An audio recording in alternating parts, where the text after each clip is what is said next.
Hey guys, so I'm gonna do a quick video real quick.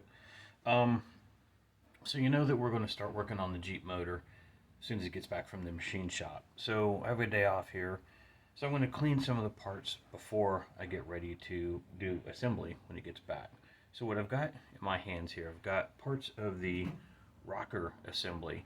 These little stanchions here that go on this cross shaft. And then the rocker arms will sit on here. So I got one of them kind of cleaned up right here.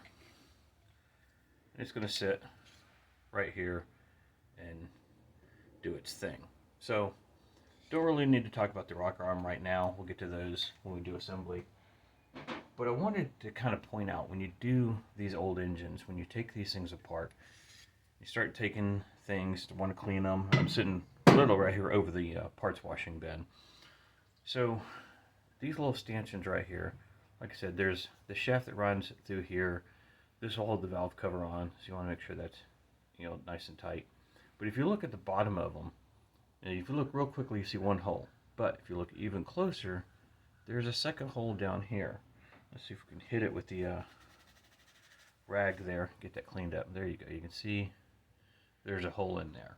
Now what you want to do is get you a piece of wire and make sure you run it down in there and get to where you can see, put something behind it here. There we go.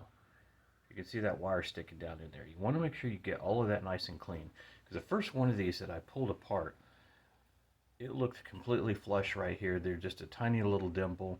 It looked like a casting mark. Like you can see these casting marks on the side here. That's what it looked like, and it wasn't until I started poking at it that I got this real thick tar out of there.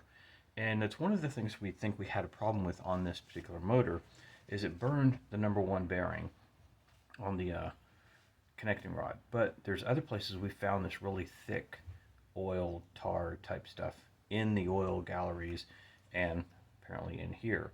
So when you start taking these apart, make sure you get every single nook and cranny, because the oil flows through this rod right here. You've got these little holes in here that feed those rocker assemblies, and they feed these little stanchions. So you want to make sure that every hole is completely clear.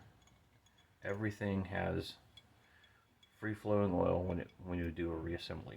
So again, just take the time, look at every little piece, clean every single little part. It'll all come back together.